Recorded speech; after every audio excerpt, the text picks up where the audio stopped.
Mr. Jefferson, thank you for joining us. I want to start with something you know a lot about, the Declaration of Independence. You wrote that governments derive their just powers from the consent of the governed, and that when a government becomes destructive of the people's rights, the people have the right to alter or abolish it. In 2026, we have an administration that has taken sweeping executive action on immigration, trade, federal workforce, military deployment, much of it struck down by courts, much of it defied anyway. When the government or the governed object through the legal system and the executive simply proceeds, is that the scenario you were describing? The question is formidable and strikes at the very foundation I endeavored to establish. I hold that the purpose of government is to protect the natural rights of the citizen. When the executive proceeds with unilateral power, overriding the checks and balances established by constitutional design and defied by your judiciary, it fundamentally compromises that consent. A government, like any structure, must be designed with proportion and balance. When one branch overwhelms the others, it introduces a principle of despotism, regardless of how efficiently it pursues its aims. I am persuaded that the tree of liberty requires vigilance in every age, and the form of the threat changes, but the obligation does not.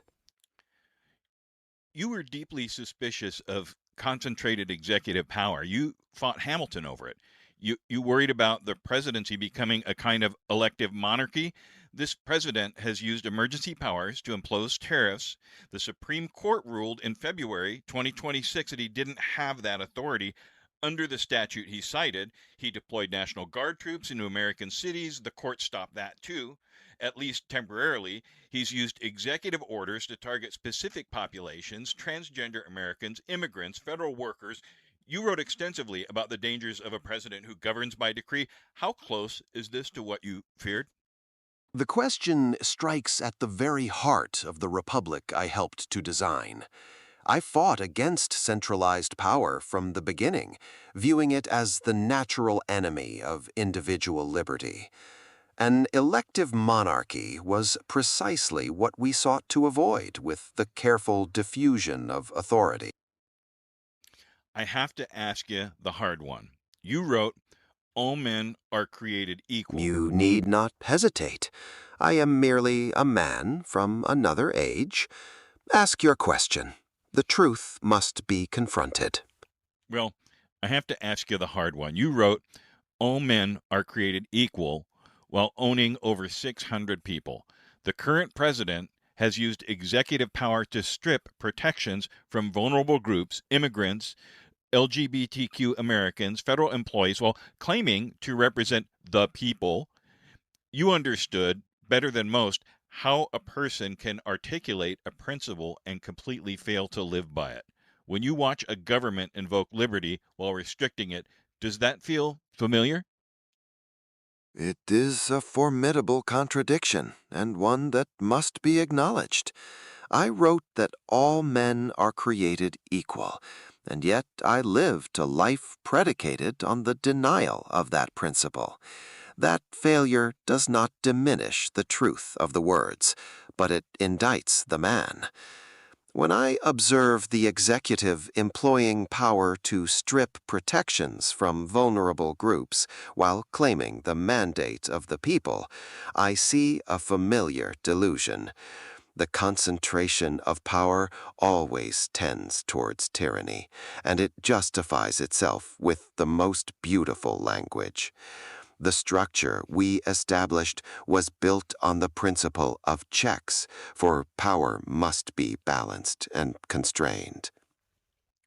Well, let's talk about Congress. In your time versus Congress now, you and your allies in the Democratic Republican Party fought the Alien and Sedition Acts. You literally wrote the Kentucky resolutions arguing that states could push back when the federal government overstepped. Today's Congress, the president's own party, passed legislation to let him abolish agencies unilaterally. They blocked oversight investigations. They refused to assert war powers over the Iran strikes. You fought a Congress that overreached. What do you make of a Congress that refuses to reach at all? The checks and balances were envisioned as the very sinews of our government. The contest against the Alien and Sedition Acts was a fight for the life of principled dissent and constitutional boundaries. A Congress that abdicates its fundamental responsibility to check the executive, to authorize spending, or to declare war creates a vacuum of power that will inevitably be filled. When elected representatives refuse the difficult duty of governance, they surrender the sovereignty of the people to the will of the single executive. This pathway leads directly to consolidation authority, a form of tyranny that, however convenient or efficient it may appear, ultimately devours the liberties we sought to establish. You founded the University of Virginia because you believed the republic depended on an educated citizenry. The administration has threatened to cut federal education funding, has attacked universities, has promoted distrust of expertise at every level. You also believed in the free press as a check on power. And this president has called the press the enemy of the people. You once said you'd rather have newspapers without a government than a government without newspapers. Where does that leave us when the executive is at war with both education and the press? I fear we may be approaching a crisis of the mind and the republic. I founded the university to cultivate the reasoning capacity of the citizenry, for an informed citizenry is the only safe repository of power. To deliberately cultivate distrust in expertise and to diminish the pursuit of knowledge is to dismantle the very foundation of the experiment. And the press, sir, is essential check on power. The marketplace of ideas must remain free, even when the discourse is uncomfortable. When the executive declares the press the enemy, it declares the people themselves the enemy, for they are the ultimate consumers of that dissent.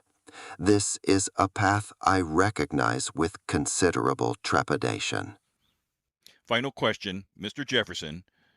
The earth belongs to the living. That's your line. You believed every generation had the right to make its own choices. What would you say to this generation right now about what they're allowing to happen to the system you helped build? I would say that the maxim, the earth belongs to the living, is not merely a poetic phrase, but a fundamental principle of political philosophy. Each generation is a distinct covenant, endowed with the right to fashion its own government and its own destiny.